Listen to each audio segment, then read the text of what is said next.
This week in East Brunswick, 225 Iron men and women swam, bicycled, and ran through East Brunswick's first triathalon, a scaled-down version of the Hawaiian Ironman competition. Today we'll meet the overall men and women's winners, learn more about the event and the newly formed East Brunswick Triathalon Club from its organizers Sandy Horvath and Bill Zucker, and get a preview of the Ironman from East Brunswick resident and Ironman competitor Mike Andre. Later, Special Officer Mike Mansfield will be back with animal care advice, and consumer advocate Adrian Eisner will offer more tips to senior citizens. We'll also have coverage of Monday's Township Council meeting, plus an update on Channel 8's new fall schedule and more details on the East Brunswick Recycling Campaign. Stay tuned.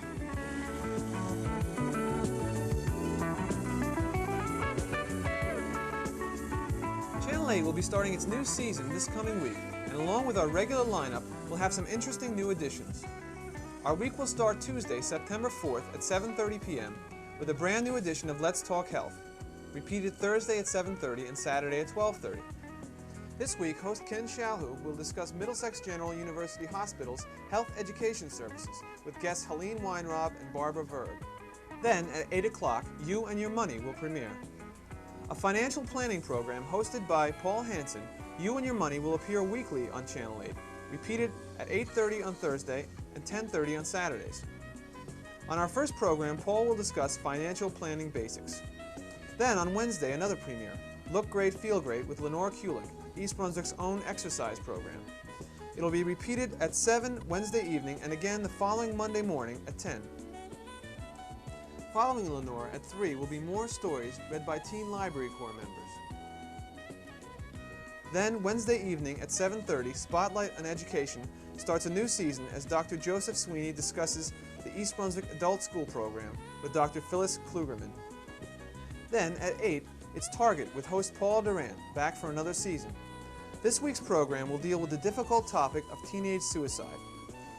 It will be repeated Saturday at 11 a.m. And we'll be back next Thursday with more local news on This Week in East Brunswick. This week will be seen on Channel 8 this fall, Thursday evenings at 7 and 8 p.m., Saturdays at noon, and a new time, Monday morning at 11. Ready, set, go.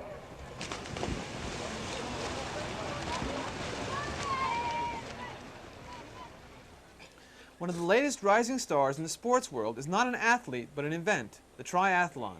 And last Sunday, East Brunswick got into the act with its own triathlon. At the race, I asked its co-director, Sandy Horvath, how he first became interested in triathlons. The triathlon developed, I guess, in the early 80s. I had entered a triathlon along with a couple other people from East Brunswick and the social runners, and we just got interested in triathlon event.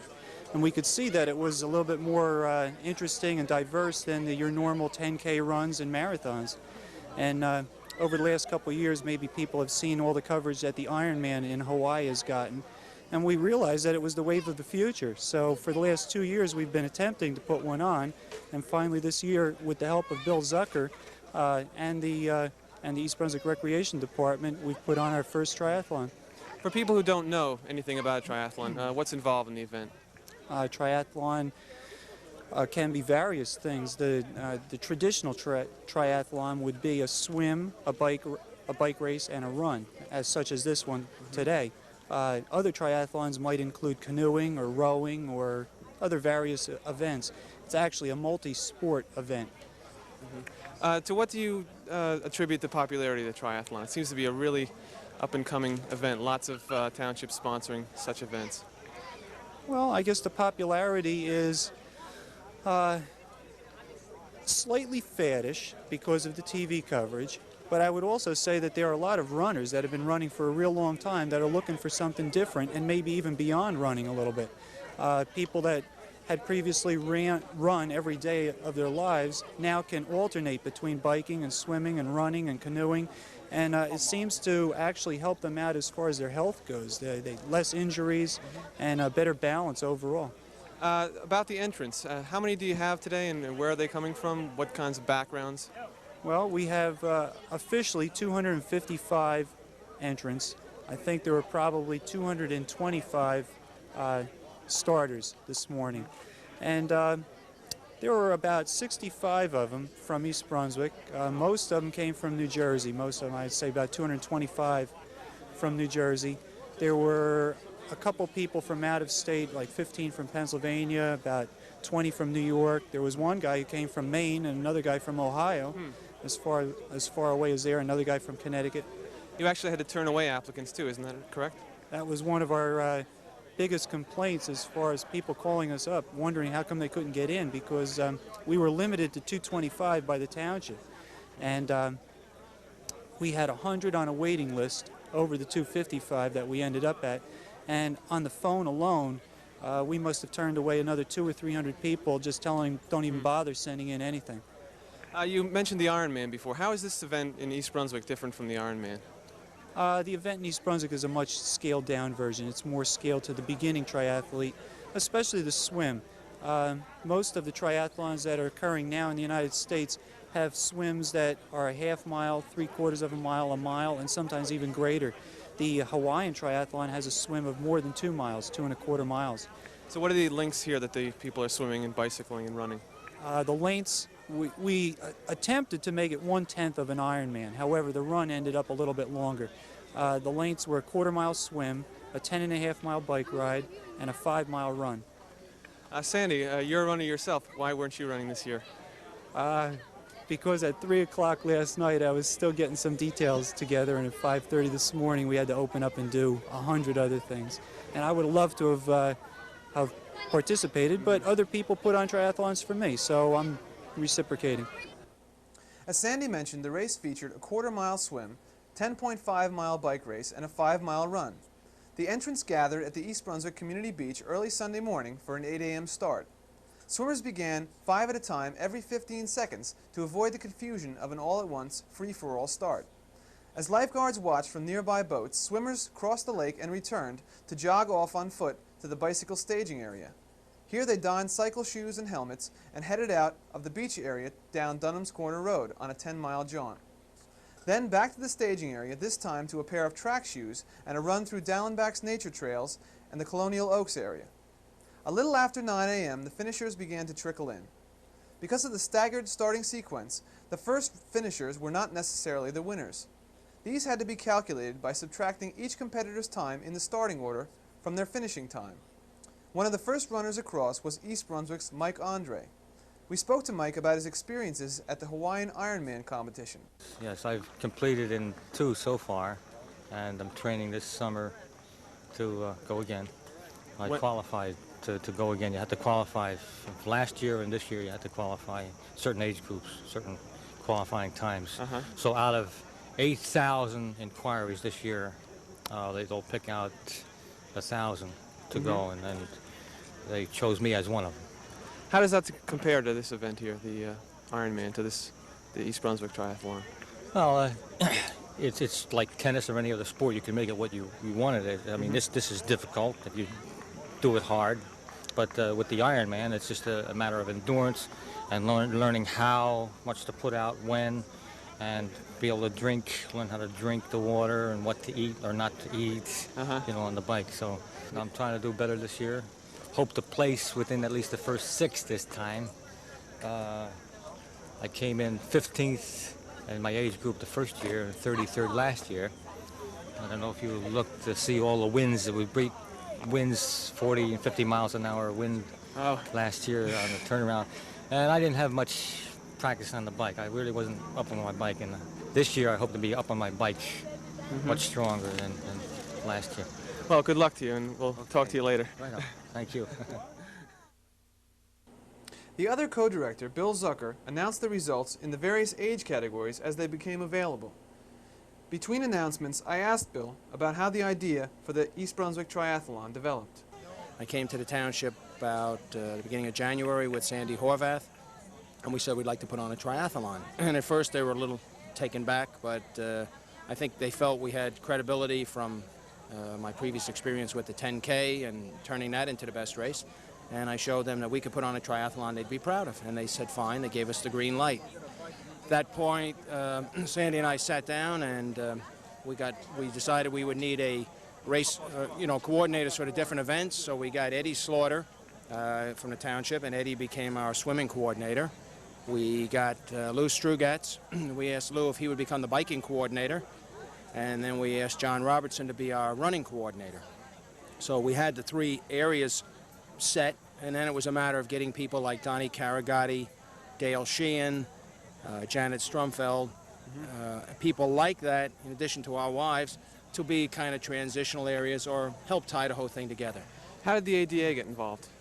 We decided that we would pick a worthwhile charity, and Lou Strugatz came to me and said that diabetes is something that strikes young people, any age, and he was very touched by watching the Ironman triathlon from Hawaii this past year, and they made such a commotion, really, and I think rightfully so. They had a diabetic, was the first time ever to complete the Ironman. They didn't think it could be done. They said, you know, whatever the problems with the amount of insulin, he would never be able to do an endurance thing.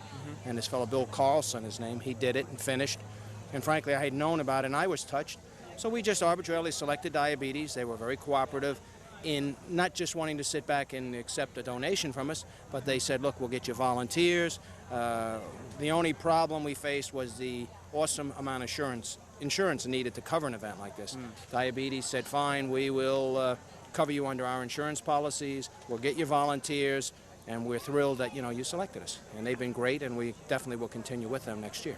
So after this event is over, there's a club that's formed around it that will be continuing. It's nothing formal. In other words, like I said, we have the people that put on a triathlon, and we'll probably get together and see if we want to expand it into a club. Right now, we just call ourselves the Eastern Brunswick Triathlon Club, but there's really nothing formal in the club other than putting on a triathlon.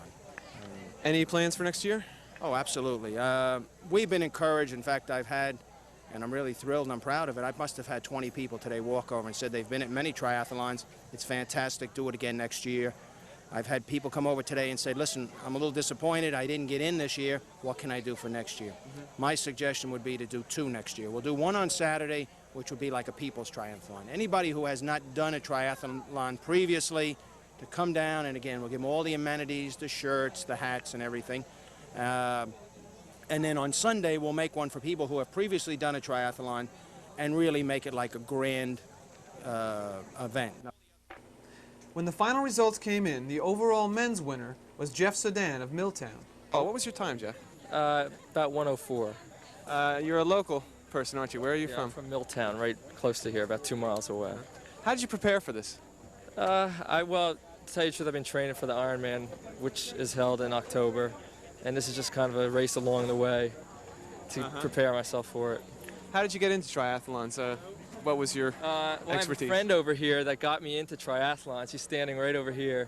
His name is Andy Andres, and we started doing triathlons last year. Our first triathlon was in Staten Island, Major Murphy Triathlon, and that was our first one. And since then, we've just been doing triathlons just about every weekend and having a good time doing them. Yeah. For somebody who's thinking about getting into triathlons, what would you recommend as a starting step or training? Well, how would you go about it?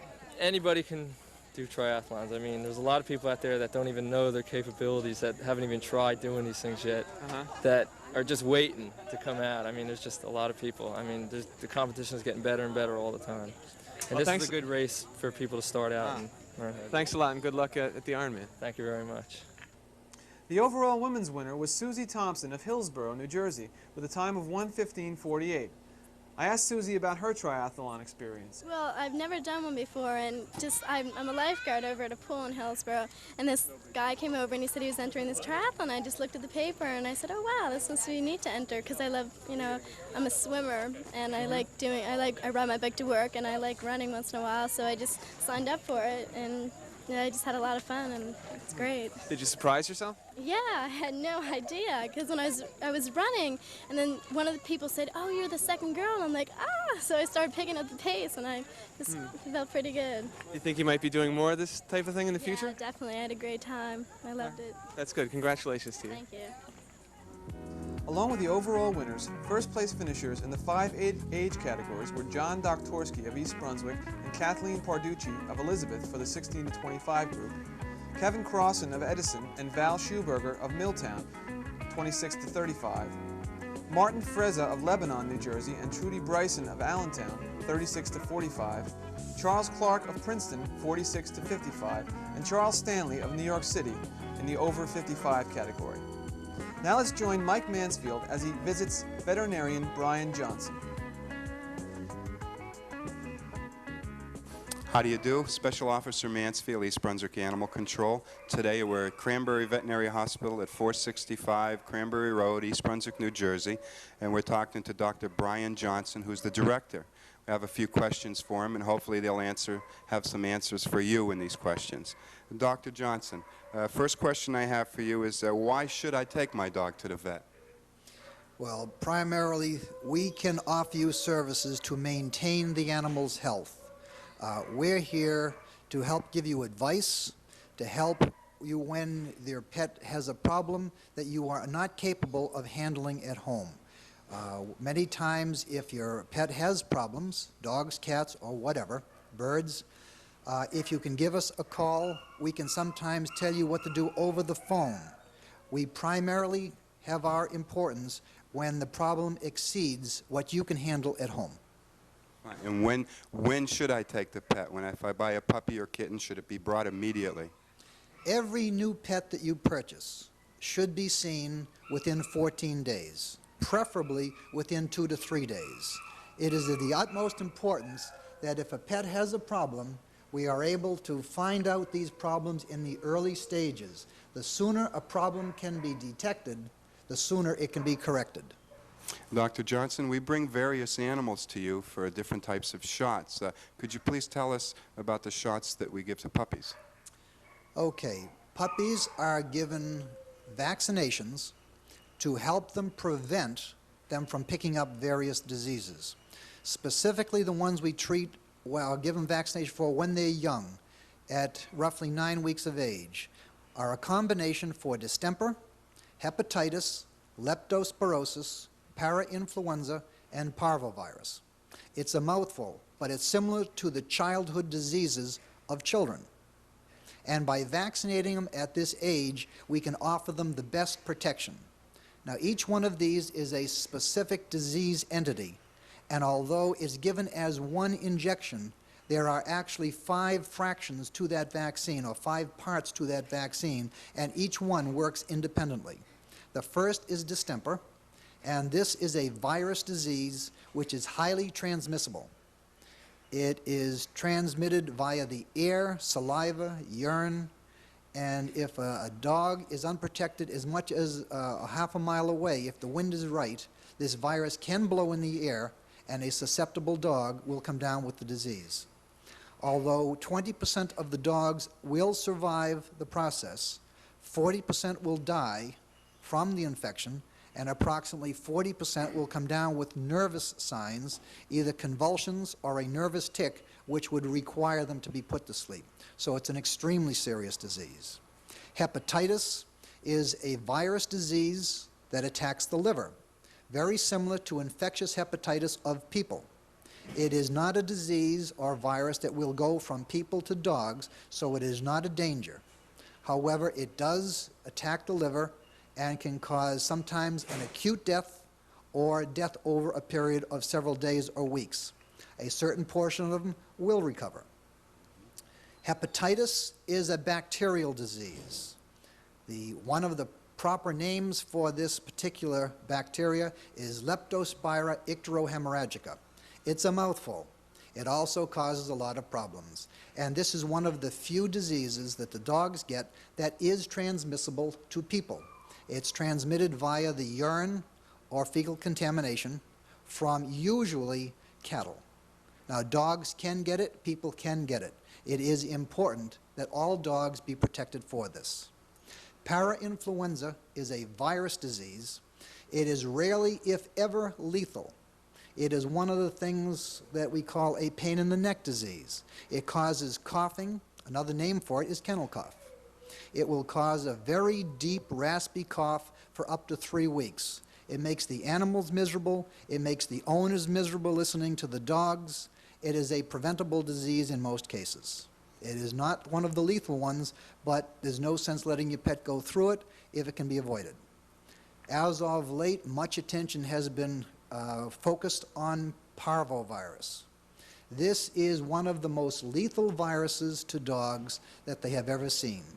This is akin to the feline distemper virus, and it is just as lethal in cats. The parvovirus is easy to prevent from getting into the body through proper vaccination. But once the dog gets the disease, he stands a 95% chance of not coming through if left untreated, and about a 50-50 chance of coming through if he is treated. It's highly contagious. The virus is extremely stable. If in the soil, transmitted via urine of the dog or other things, it will remain in the soil for in excess of 1 year, and virtually nothing you're going to do outside is going to be able to destroy the virus. In hospitals or houses, it can be destroyed with the use of chlorine. Now, the most common form of chlorine that we have is bleach. And if a dog does have it, the area can be scrubbed with a solution of this to give protection and get rid of it. But it's easy to prevent through vaccination, and it is something that we see in this hospital every week. In fact, we had 2 cases this week so far.